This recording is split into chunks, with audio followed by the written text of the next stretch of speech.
2 Samuel 15. And it came to pass after this, that Absalom prepared him chariots and horses, and 50 men to run before him. And Absalom rose up early, and stood beside the way of the gate. And it was so, that when any man that had a controversy came to the king for judgment, then Absalom called unto him, and said, Of what city art thou? And he said, Thy servant is of one of the tribes of Israel. And Absalom said unto him, See, thy matters are good and right, but there is no man deputed of the king to hear thee. Absalom said moreover, O that I were made judge in the land, that every man which hath any suit or cause might come unto me, and I would do him justice. And it was so, that when any man came nigh to him to do him obeisance, he put forth his hand, and took him, and kissed him. And on this manner did Absalom to all Israel that came to the king for judgment. So Absalom stole the hearts of the men of Israel. And it came to pass after 40 years, that Absalom said unto the king, I pray thee, let me go and pay my vow, which I have vowed unto the Lord in Hebron. For thy servant vowed a vow while I abode at Geshur in Syria, saying, If the Lord shall bring me again indeed to Jerusalem, then I will serve the Lord. And the king said unto him, Go in peace. So he arose, and went to Hebron.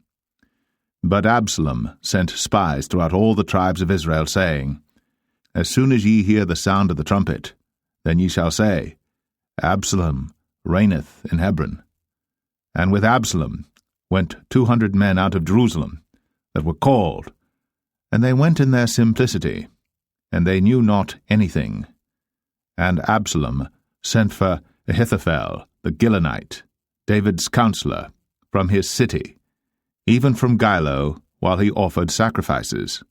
And the conspiracy was strong, for the people increased continually with Absalom. And there came a messenger to David, saying, The hearts of the men of Israel are after Absalom. And David said unto all his servants that were with him at Jerusalem, Arise, and let us flee. For we shall not else escape from Absalom. Make speed to depart, lest he overtake us suddenly, and bring evil upon us, and smite the city with the edge of the sword.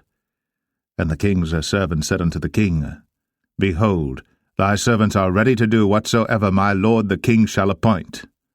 And the king went forth, and all his household after him. And the king left 10 women which were concubines to keep the house. And the king went forth, and all the people after him, and tarried in a place that was far off. And all his servants passed on beside him, and all the Cherethites, and all the Pelethites, and all the Gittites, 600 men which came after him from Gath, passed on before the king. Then said the king to Ittai the Gittite, Wherefore goest thou also with us? Return to thy place, and abide with the king, for thou art a stranger, and also an exile. Whereas thou camest but yesterday, should I this day make thee go up and down with us? Seeing I go whither I may, return thou, and take back thy brethren. Mercy and truth be with thee. And Ittai answered the king, and said, As the Lord liveth, and as my lord the king liveth, surely in what place my lord the king shall be, whether in death or life, even there also will thy servant be. And David said to Ittai, Go and pass over. And Ittai the Gittite passed over, and all his men, and all the little ones that were with him. And all the country wept with a loud voice. And all the people passed over. The king also himself passed over the brook Kidron. And all the people passed over toward the way of the wilderness. And lo, Zadok also, and all the Levites were with him, bearing the ark of the covenant of God. And they set down the ark of God, and Abiathar went up, until all the people had done passing out of the city. And the king said unto Zadok, Carry back the ark of God into the city. If I shall find favor in the eyes of the Lord, he will bring me again, and show me both it and his habitation. But if he thus say, I have no delight in thee, behold, here am I. Let him do to me as seemeth good unto him.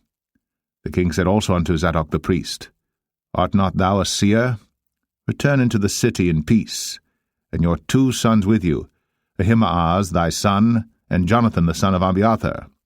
See, I will tarry in the plain of the wilderness until there come word from you to certify me.